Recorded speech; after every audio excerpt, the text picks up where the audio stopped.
Hello everybody, welcome back to my channel once again. Today we will continue reading what is happening in Act 2 of All My Sons by Arthur Miller. Previously I have already uploaded the introductory video and the detailed summary and analysis of Act 1 of All My Sons. If you guys did not check the video yet, I am giving the links on the description box below. You can first check from there and then you can watch this video so that you can understand easily. Okay, so let's start. तो आज हम पढ़ने वाले हैं all my sons का act 2 को। तो चलिए स्टार्ट करते हैं। The act opens on the evening of the same day. पिछली जो हमने एक्ट पढ़े थे एक्ट 1 में, वो एक्ट 1 जहाँ पे ख़त्म हुआ था वहाँ पे क्या हुआ था कि एनी का जो भाई है जॉर्ज, उन्होंने आने के लिए संदेश भेजे थे कि वो आ रहे हैं केलर रेसिडेंस में। और केट जो है वो उनको उनका जो हस्बैंड है जो को वार्न कर रहे थे कि जॉर्ज तुमको हो सकता है तुमको एक्यूज़ करने के लिए आ रहे हैं कि तुम ही रिस्पॉन्सिबल हो उनकी फादर स्टीव को जेल पहुंचाने के लिए। ऐसे एक वार्निंग दे रहे हैं केट उनकी हस्बैंड को। तो ऐसे एक्ट 1 जो है वो ख़त्म हुआ था। तो एक्ट 2 का शुरुआत यहीं से हो रहा है, उस दिन का, उसी सेम डे का इवनिंग में हो रहा है। Chris is outside in the garden. Chris कहाँ है? गार्डन में है, outside of the house. Kate comes outside to see what Chris is doing and tells him that Joe is sleeping as he always sleeps when he is worried. तो Kate वहाँ पे जाते हैं outside of the house. Kate बगीचे में, garden में जाते हैं कि ये देखने के लिए कि क्रिस वहाँ पे क्या कर रहे हैं। और क्रिस को जो केट ने बताते हैं कि उनका पिता जो अभी सो रहा है, क्योंकि वो जब भी वॉरिड रहते हैं तभी वो सोते हैं, ऐसा ही उनका नेचर है। तो वो क्यों वॉरिड है, जो क्यों वॉरिड है, जॉर्ज को आने का जो न्यूज़ है वो सुन के ही जो वॉरिड थे। She tells that Chris has to protect. Sorry, guys. She tells that Chris has to protect his parents from George's grudge to their family when he will visit. तो वो क्रिस को कहते हैं कि ये तुम्हारी ही रिस्पॉन्सिबिलिटी है जॉर्ज की ग्राज मतलब उनका जो प्रतिशोध लेने का जो गुस्सा, ये इसको ग्राज कहते हैं। तो जॉर्ज का जो गुस्सा, जॉर्ज का जो ग्राज, उनसे तुम्हारी फैमिली को और तुम्हारी पेरेंट्स को प्रोटेक्ट करना ये तुम्हारी ही रिस्पॉन्सिबिलिटी है। जब जॉर्ज विज़िट करेंगे तब तुमको तुम्हारी फैमिली और तुम्हारी पेरेंट्स को प्रोटेक्ट करना होगा। ये केट क्रिस को बताते हैं। Kate worries about George is coming for accusing Joe that he is responsible for his father's imprisonment. Kate worry करते हैं, केट को लगता है कि जॉर्ज आ रहा है उनके हस्बैंड जो को एक्यूज़ करने के लिए कि जो ही रिस्पॉन्सिबल है उनके पिता स्टीव का जेल जाने के लिए। Kate worries that maybe George is coming with some new information that Joe is the one who ordered Steve to approve the faulty parts. तो देखो यहाँ पे क्या होता है, केट को ऐसा लग रहा है कि जॉर्ज एक कोई न्यूज़ लाके आ रहा है, कोई नया संदेश लेके आ रहा है, कोई न्यू इन्फॉर्मेशन लेके आ रहा है। जैसे कि जॉर्ज जहाँ पे जो इन्फॉर्मेशन क्या है, जो ने ही उस फॉल्टी पार्ट्स को अप्रूव करने के लिए स्टीव को ऑर्डर दिए थे। मतलब पूरा सारा का सारा जो दोष है वो एक्चुअली जो का ही है। ऐसा कोई इन्फॉर्मेशन लेके ही शायद जॉर्ज आ रहे हैं केलर रेसिडेंस में, ऐसा केट को लग रहा है। Kate also wonders maybe Annie is involve in George's plan and she has come to their house to ruin the Keller family. तो केट को और भी क्या लग रहा है, केट को ऐसा फीलिंग हो रहा है कि एनी जो केलर रेसिडेंस में विज़िट करने के लिए आए हैं वो भी हो सकता है उनका भाई जॉर्ज के प्लान में शामिल है, जॉर्ज के प्लान में इन्वॉल्व है। तो इसीलिए ही वो केलर फैमिली में आए हैं, उस फैमिली को, केलर फैमिली को डिस्ट्रॉय करने के लिए, केलर फैमिली का रूइन करने के लिए। Chris tries to pretend Annie and that she is not involved with his brother George. Chris जैसे कि क्रिस एनी को प्यार करते हैं, तो ऑब्वियसली वो एनी को प्रिटेंड कर रहे हैं कि नहीं, वो जॉर्ज के साथ उनका ब्रदर जॉर्ज के साथ वो कभी भी इन्वॉल्व नहीं है। वो जॉर्ज के आने के साथ एनी का आने का कोई भी संबंध नहीं है। क्रिस ऐसा प्रिटेंड करने की कोशिश कर रहा है उनकी माँ को। Annie comes outside and Kate goes inside to get ready for dinner. Annie तब outside आते हैं और Kate अंदर चले जाते हैं डिनर को रेडी करने के लिए। Annie and Chris decide to inform Kate officially about their intention to marry each other. Chris then goes inside for dinner. तो एनी ने क्या करते हैं, क्रिस को एनी और क्रिस दोनों डिसाइड करते हैं कि आज ही हम केट को ऑफिशियली बता देंगे कि हम दोनों एक दूसरे से शादी करना चाहते हैं। Chris then goes outside for dinner. तब ये डिसाइड करने के बाद क्रिस अंदर चले गए।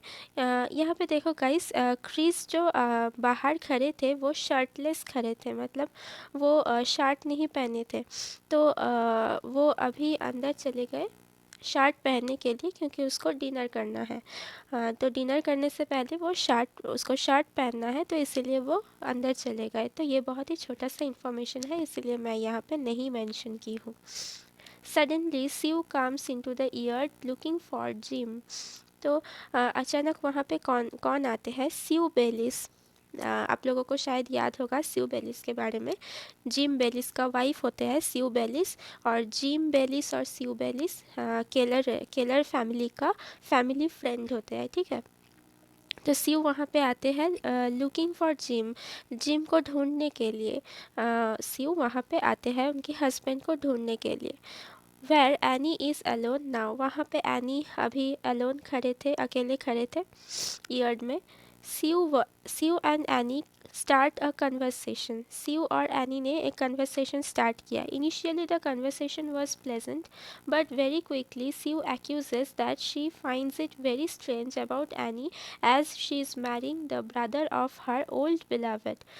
तो उन लोगों का जो कन्वर्सेशन था वो इनिशियली प्लेजेंट था, पीसफुल था, लेकिन वेरी क्विकली कुछ समय बाद ही स्यू एक्यूज़ करना शुरू किया एनी को कि स्यू को ये बहुत ही स्ट्रेंज लग रहा है कि कैसे एनी उनका जो ओल्ड बिलवेड है, उनका जो एक्स लवर है, उनके भाई के साथ शादी करना चाह रहे हैं। अभी ये बहुत ही स्ट्रेंज लग रहा है स्यू को।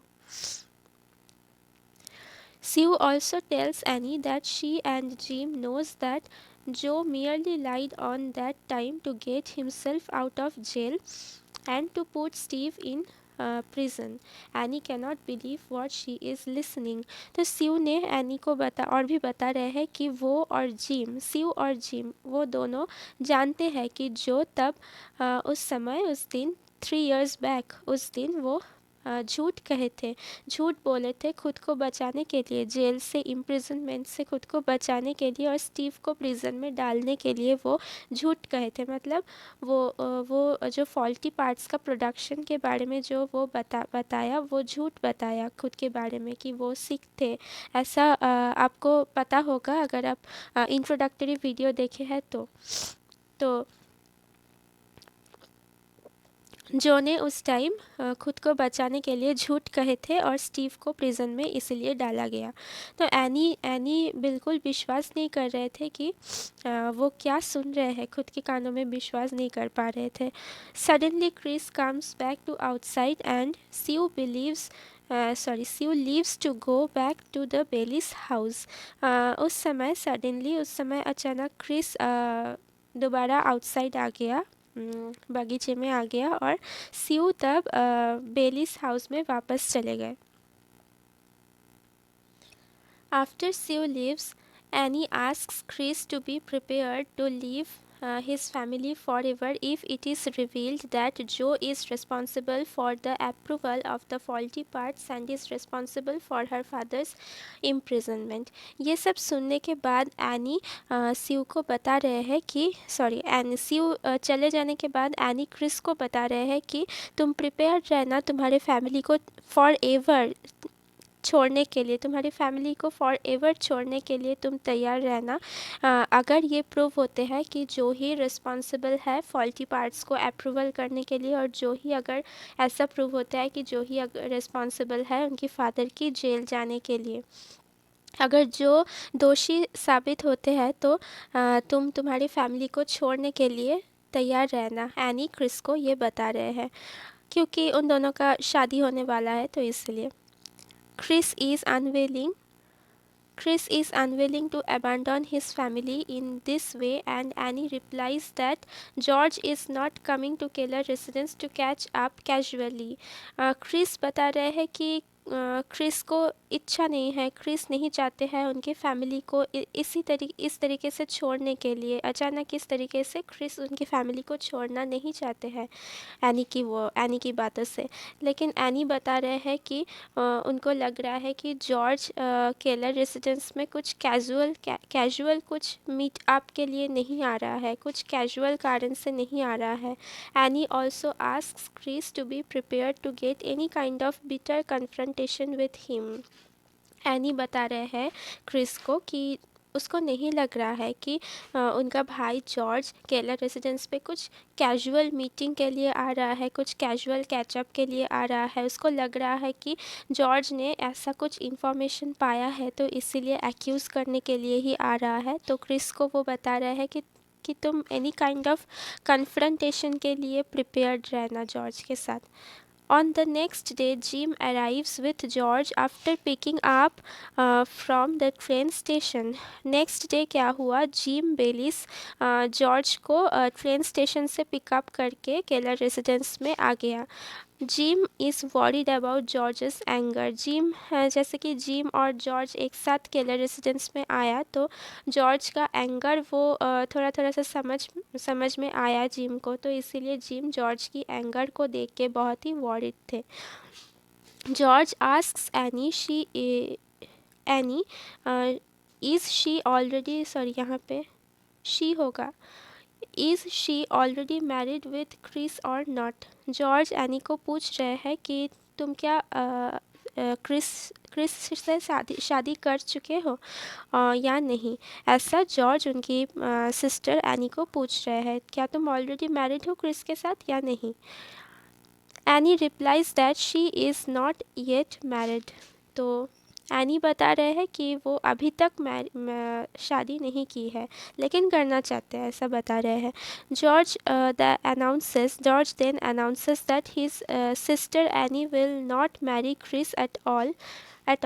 जॉर्ज अनाउंस किया कि उनका सिस्टर एनी कभी भी क्रिस को शादी नहीं करेंगे। George also tells that he went to meet his father Steve in jail, where Steve told him the true story behind his imprisonment.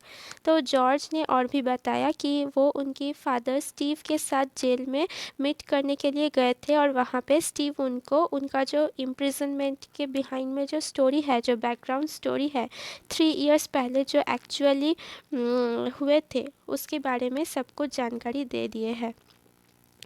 George tells Annie that and Chris in the yard. George Chris और Annie को बगीचे में आके बताते हैं कि 3 साल पहले 3 years ago Joe ordered Steve to approve the defective parts. George ने एनी और क्रिस को गार्डन में आके बता रहे हैं कि 3 साल पहले जो ने ही स्टीव को ऑर्डर किए थे वो डिफेक्टिव और फॉल्टी पार्ट्स को अप्रूव करने के लिए। Then Joe pretended that he was sick with flu on that day and make himself free from the imprisonment, and hence his innocent father Steve was declared as the culprit. तो Joe ने ही वो defective parts को approval देने के लिए order किए थे Steve को, और बाद में वो कोर्ट में बताया कि उस दिन वो सिक थे फ्लू के वजह से, तो इसीलिए उसको छोड़ दिया गया था। मतलब जो जैसे कि वो बताया कि वो सिक थे फ्लू के वजह से उस दिन, तो इसीलिए जो को छोड़ दिया गया था, और इसी के वजह से उनका जो फादर है स्टीव उनको जेल में डाला गया और उनको ही डिक्लेयर किया गया मेन कल्प्रिट के तरह। लेकिन क्रिस ये सब विश्वास करने के लिए रेडी नहीं थे।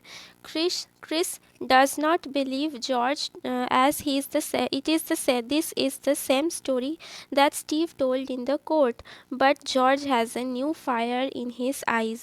क्रिस ये सब जॉर्ज की बातों पे बिलीव करने के लिए, विश्वास करने के लिए रेडी नहीं थे। वो विश्वास नहीं कर रहे थे जॉर्ज को, क्योंकि ये सेम ही स्टोरी है। ये जॉर्ज जो बता रहा है वो सेम स्टोरी है जो स्टीव ने कोर्ट पे उस दिन बताए थे। तो इसीलिए क्रिस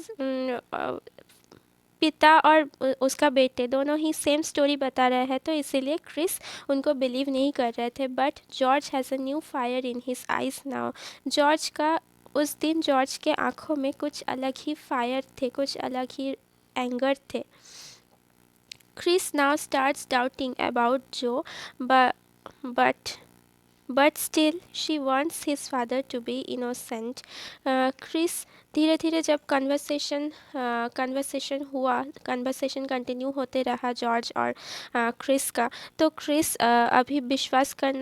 अभी उनके फादर को डाउट करना शुरू किया कि हो सकता है जो कुछ किया होगा। लेकिन जैसे कि जो उनका पिता है, जो उनका खुद का फादर है, तो इसलिए क्रिस ऐसा भी चाहते थे कि जो इनोसेंट प्रूव हो जाए। मतलब उनके पिता दोषी है ये विश्वास करना उनके लिए बहुत ही मुश्किल हो रहे थे इमोशनल अटैचमेंट के कारण, क्योंकि वो उनका पिता थे। लेकिन एक तरीके से उनको डाउट भी हो रहा था कि हो सकता है जो ने कुछ किया होगा। Kate comes outside and convinces George for dinner. Kate अभी बैकयार्ड में आते हैं, मतलब गार्डन में आते हैं, और जॉर्ज को डिनर के लिए कन्विंस करते हैं कि तुम डिनर करके तब जाना। George seems ready to agree but looking at Joe with a kinder eye as he thinks that Joe hasn't changed at all over the years. George को लग रहा था कि ऐसा लग रहा था कि जॉर्ज रेडी है एग्री करने के लिए, केट की बातों पे मान जाने के लिए जॉर्ज रेडी थे। लेकिन जॉर्ज बहुत ही हेटफुल आई से, बहुत ही एंग्रीली जो के तरह देख रहे थे, जैसे कि उनको लग रहा था कि जो अभी भी चेंज नहीं हुआ है। 3 साल बीत गया है लेकिन जो अभी भी चेंज नहीं हुआ है। जॉर्ज ऐसी एक फीलिंग से, ऐसी एक हेटफुल आई से उनको देख रहे थे जो को।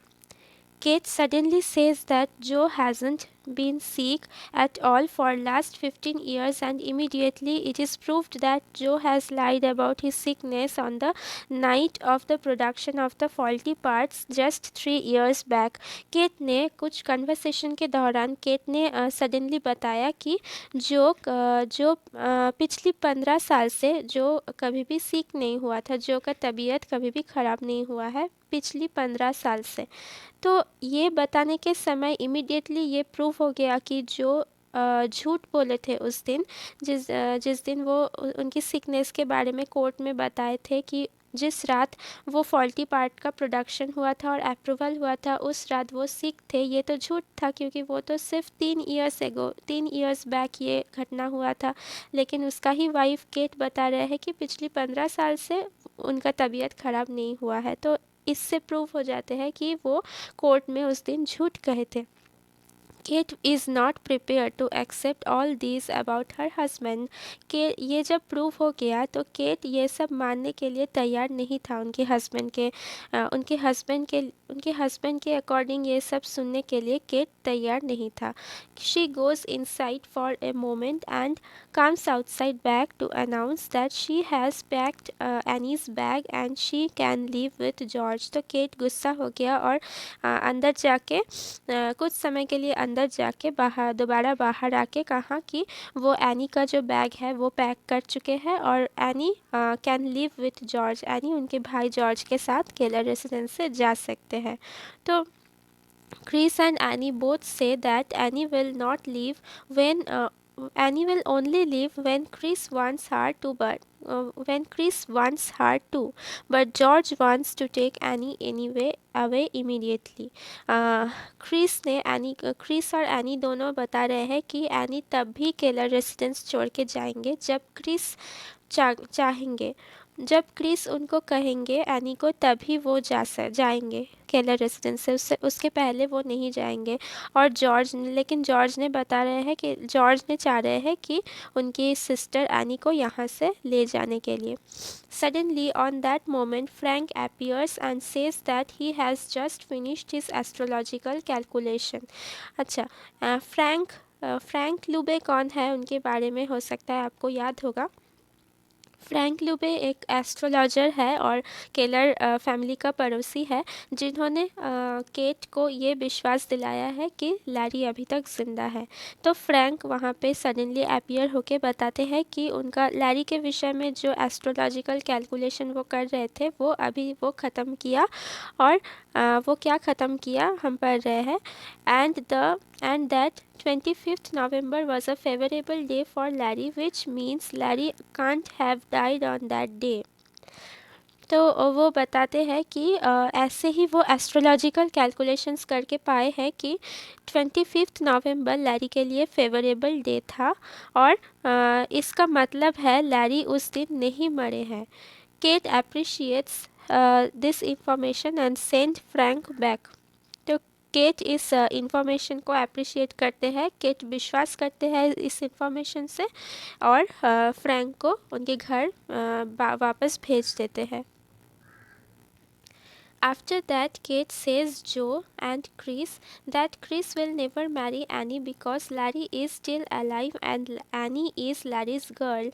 Kate runs inside after saying this. Kate इसके बाद जो और क्रिस को बताते हैं कि क्रिस कभी भी एन को शादी नहीं करने वाले हैं, क्योंकि लैरी अभी तक जिंदा है और एनी लैरी का गर्ल है।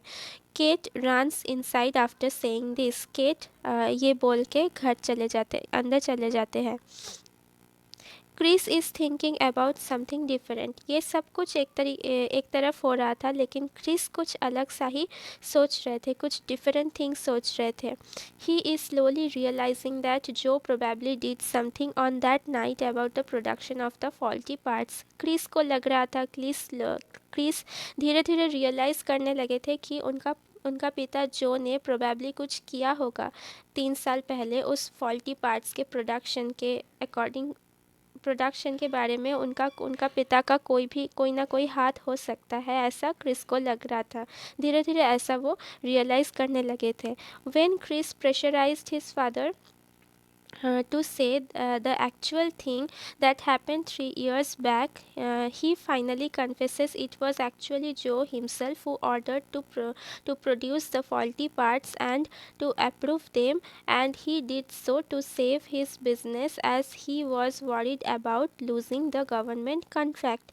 तो क्रिस ने जब उनके पिता जो को प्रेशराइज़ किया कि तुम प्लीज़ बता दो कि क्या हुआ था 3 साल पहले, क्या हुआ था, प्लीज़ तुम बता दो, सच सच बता दो, ऐसा जब प्रेशराइज़ किया उनके पिता जो को, तो जो ने फाइनली कन्फेस करते हैं कि इट वॉज़ जो हिमसेल्फ, मतलब वो जो ही था जिन्होंने 3 साल पहले वो फॉल्टी पार्ट्स को प्रोड्यूस करने के लिए ऑर्डर किए थे और उनको अप्रूवल देने के लिए ऑर्डर किए थे, वो जो खुद ही थे।